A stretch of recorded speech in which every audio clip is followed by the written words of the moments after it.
Merhaba. Schiller AT102 EKG cihazı ve taşıma standı vakum ünitesi ile beraber sizlere çalışmasını anlatacağım.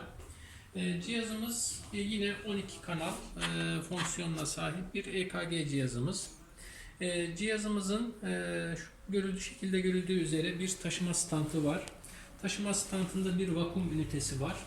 Vakum ünitesi ile beraber hastaya uzanan bir robot kol vasıtasıyla EKG uçları hastaya vücuduna vakumla yapıştırılabilmektedir. Bu özellik sayesinde hastaya mandal gibi, işte puar gibi veya elektrot gibi kullanımlar gerekmemekte.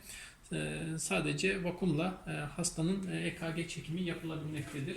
Bu cihazın bir transport özellikle bir üstün özelliğidir. Cihazımızın açma kapatma tuşu buradan. Çekim tuşları yine bu tuşlar vasıtasıyla yapılabilmektedir. Cihazımızın kapatma tuşu, açma tuşu. Açıyoruz. Cihazımız şu anda bir simülasyona bağlı. Burada kalp atış hızını görebilmekteyiz. Bunlar vücuda bağlı olmadığında hangi litlerin bağlı olmadığını gösteriyor. Örnek olarak ben bir liti çekeyim buradan.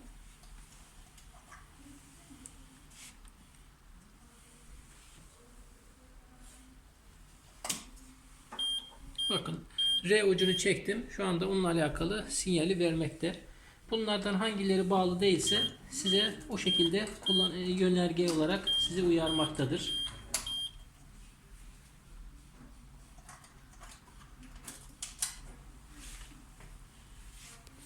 Bir alt kısmında sinyalin genliğini görebilmektesiniz. 10 mm milivolt şeklinde. Bunu istersek şu tuşlar vasıtasıyla genliğini değiştirebiliyoruz. Mesela 5 yapabilirim. Bakın 5'e geçtik. Sinyalin büyüklüğünü, küçüklüğünü buradan değiştirebiliyoruz. 10, 20 seçeneklerimiz burada mevcut. Bir alt kısmında tarama hızı, sinyalin tarama hızını görebilmektesiniz. 25 mm bölü saniye.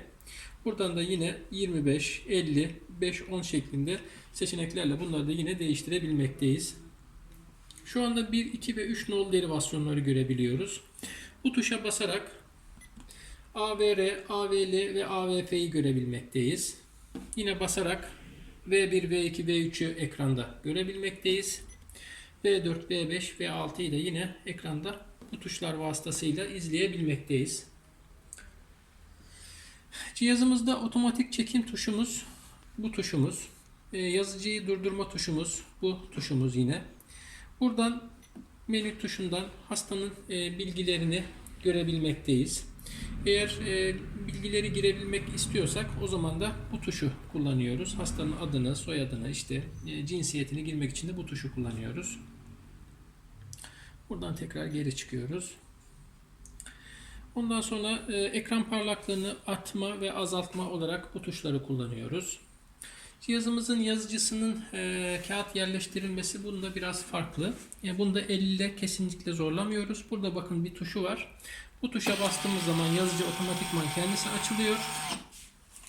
Ekranımız sadece kağıdımızı uygun bir şekilde ayarlıyoruz. Şu şekilde ayarladıktan sonra bakın burada siyah yazıcının görme gözü var. Bu mutlaka yukarı kısmında olacak.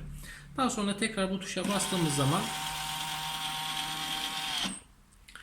otomatikman ayarlandı. Şimdi bir de çekim yapalım.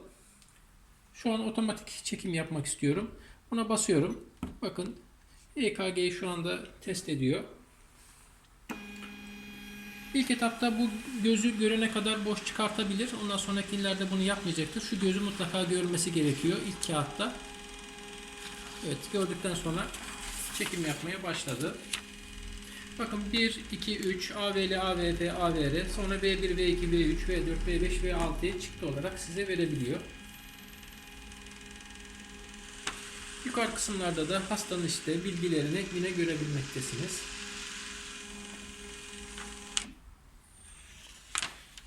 Çekim işlemi bittikten sonra bunu kaydedebilirsiniz, kopyalayabilirsiniz veya tekrar manuel olarak çıktı alabilirsiniz. Biz kaydedelim. kaydedildi. Ondan sonra yazıcıyı durdurma tuşumuz, manuel çekim tuşumuz. Anlık çekim için, yani ekranda gördüğümüz derivasyonları çekim yapmak için de manuel print tuşuna basmamız yeterli. Başka size bu cihazla alakalı anlatmam gereken EKG kablo bağlantımız cihazın yan tarafında. Haberleşme port girişi. Yine arka tarafında da Ethernet bağlantıları, USB bağlantıları mevcut. Cihazımız dahili bataryaya sahip. Elektrik kesinti durumlarında dahili bataryadan görüldüğü üzere cihaz çalışmaktadır. Teşekkür ederim.